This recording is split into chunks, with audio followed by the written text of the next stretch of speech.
সমাজ বিরোধী কোনো ব্যক্তি, দখলবাজ, চাঁদাবাজদের স্থান এই দল বরদাস্ত করে না। বিএনপির নাম ভাঙিয়ে কেউ অরাজকতা, বিশৃঙ্খলা সৃষ্টি করতে পারে, কিন্তু দল যখনই এই ধরনের কোনো ঘটনা অবহিত হয় তখনই তাদের বিরুদ্ধে সাংগঠনিক ব্যবস্থা গ্রহণ করতে দ্বিধা করেনি। বিএনপি জন্মলগ্ন থেকেই গণতান্ত্রিক সংবিধান ও সুশাসনের জন্য আইনি ও প্রাতিষ্ঠানিক কাঠামো নির্মাণ করার মাধ্যমে ন্যায় বিচার নিশ্চিত করা এবং এর জন্য যখনই আবার সেটা বিপন্ন হয়েছে তখন তার জন্য নিরবচ্ছিন্ন সংগ্রাম করে এসেছে। এই দল মনে করে একটি আদর্শ রাষ্ট্র ও সমাজে নেতৃস্থানীয় মানুষদের যোগ্যতা, দক্ষতা, ন্যায়পরায়ণতা, সৎ ও মানবিক গুণাবলী থাকা অনেক গুরুত্বপূর্ণ বিষয়। বিএনপি যতবারই ক্ষমতায় এসেছে ততবারই উল্লিখিত বিষয়গুলোকে অগ্রাধিকার দিয়েছে।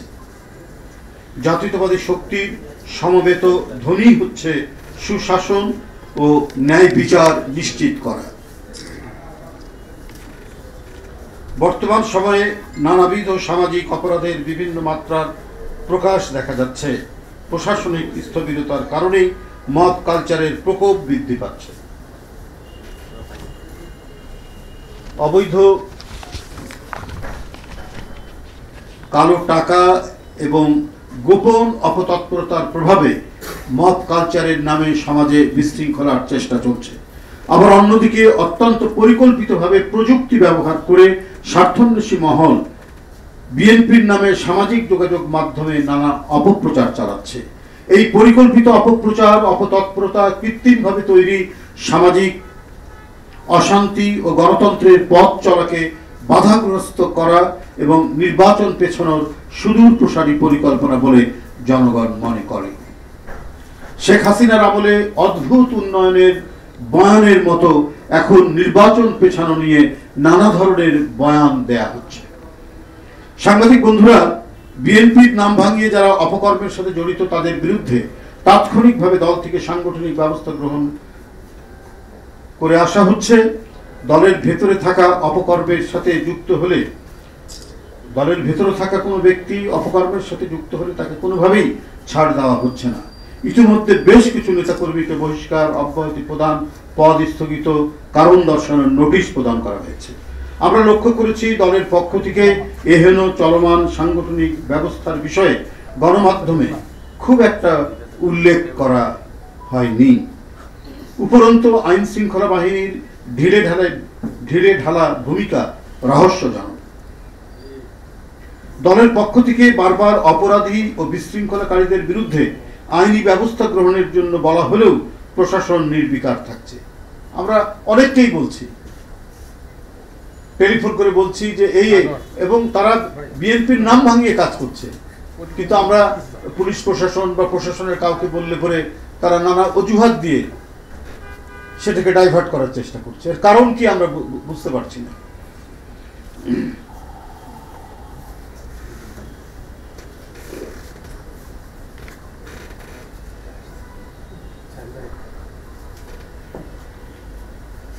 দুষ্কৃতিকারীদের বিরুদ্ধে আইনি ব্যবস্থা গ্রহণের জন্য দল থেকে প্রশাসনের সাথে যোগাযোগ করা হলেও প্রশাসন কোনো সহযোগিতা করছে না।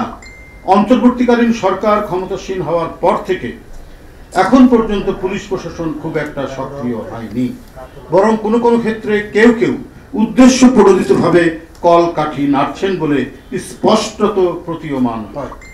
এরকম পরিস্থিতি চলতে থাকলে সমাজ, সংস্কৃতি, সভ্য আচরণ বিপন্ন হয়ে পড়বে। প্রশাসনিক এই নিষ্ক্রিয়তার কারণে জনগণের এখন জীবন মরণের প্রশ্ন। গণতন্ত্রের স্থায়ী পুনরুজ্জীবন ও ঐতিহাসিক সার্থকতা নির্ভর করছে রাষ্ট্র সমাজে শান্তি ও স্থিতির উপর। আর এক্ষেত্রে দক্ষ প্রশাসন অতীব জরুরি। কিন্তু আওয়ামী আমলের কালো টাকা ও তাদের দোসরদের আন্ডারগ্রাউন্ড তৎপরতার কারণে দুষ্কৃতিকারীরা আশকারা পাচ্ছে এবং সমাজে নৈরাজ্য তৈরির সম্ভাবনা সৃষ্টির আলামত দেখা যাচ্ছে, যেটার আমরা ঘোর বিরোধী। আমরা বারবার এই বিষয়গুলি তুলে ধরেছি আপনাদের মাধ্যমে, কিন্তু প্রশাসন এ ব্যাপারে শক্ত ভূমিকা রাখবে তারা সেটি রাখছে। এই ধরি মাছ নাছুই পানির মতো তাদের আচরণ।